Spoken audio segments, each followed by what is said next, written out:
Welcome to Positively Pittsburgh TV. And we are once again at the Military Writers Society of America Conference in Dayton, Ohio. And it's my show, my TV show.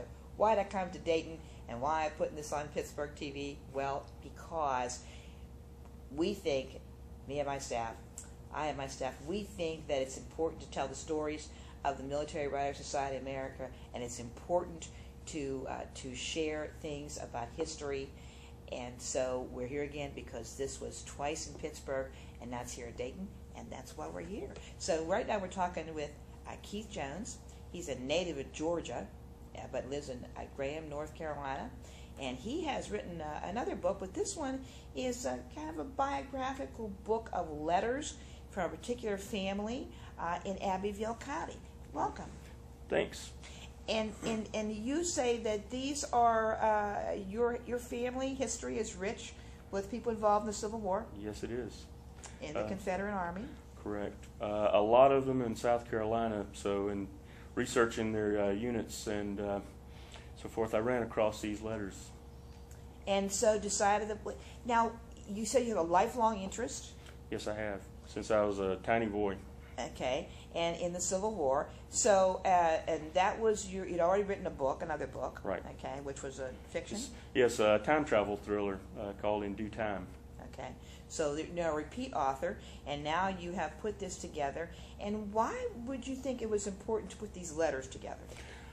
Well, I started doing this just as part of just personal research and family research.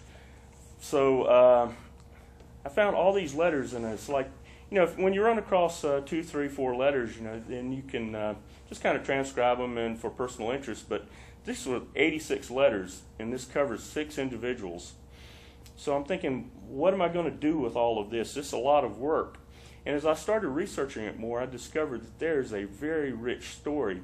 And it's not just one individual, it's a whole family. And it covers pretty much every front of the war. So I thought, well, you're a writer, why don't you make it a book? And so that's what I did.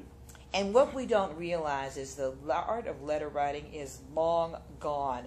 So just the fact that Yes. you can read a letter from someone that tells a story of what's going on, because the truth of the matter is, there were some correspondence in those days, but most of the history that we have of the Civil War comes from letters, right?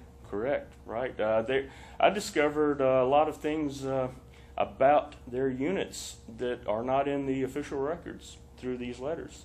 That's pretty amazing. Now, why? Let me ask you this question: why would someone want to run out and buy this book? Well, it's a very touching story that shows you the depth of commitment. And the thing this one brings to the table that a lot of such books don't is this is not just about one individual or a letters home to a wife. This is a whole family. This shows the whole dynamics of, this is 5 brothers and a brother-in-law, the husband of their eldest sister.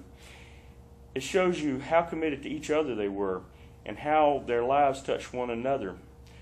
So, you see the whole impact to whole communities and to So families these here. letters tell a story. Right. Okay. Yes. From front to back. Correct. Okay, so they're going to get a story in here.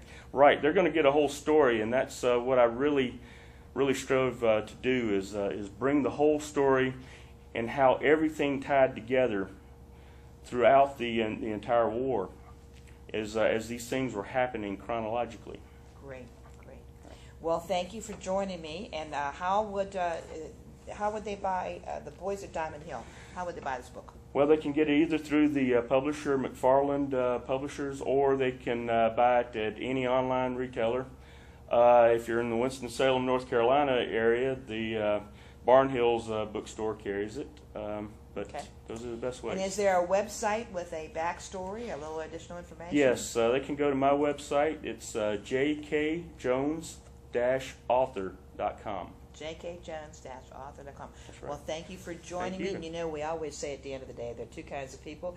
There are Pittsburghers, and there are those who want to be Pittsburghers. So, well, want to be a Pittsburgher? We'd like you to be an Oh, honorary you bet. Pittsburgher. It's an honor. And we hope that you'll come and join us in Pittsburgh sometime. Thank you. I look forward to it. Thank you, and thanks for watching Pod Study Pittsburgh TV.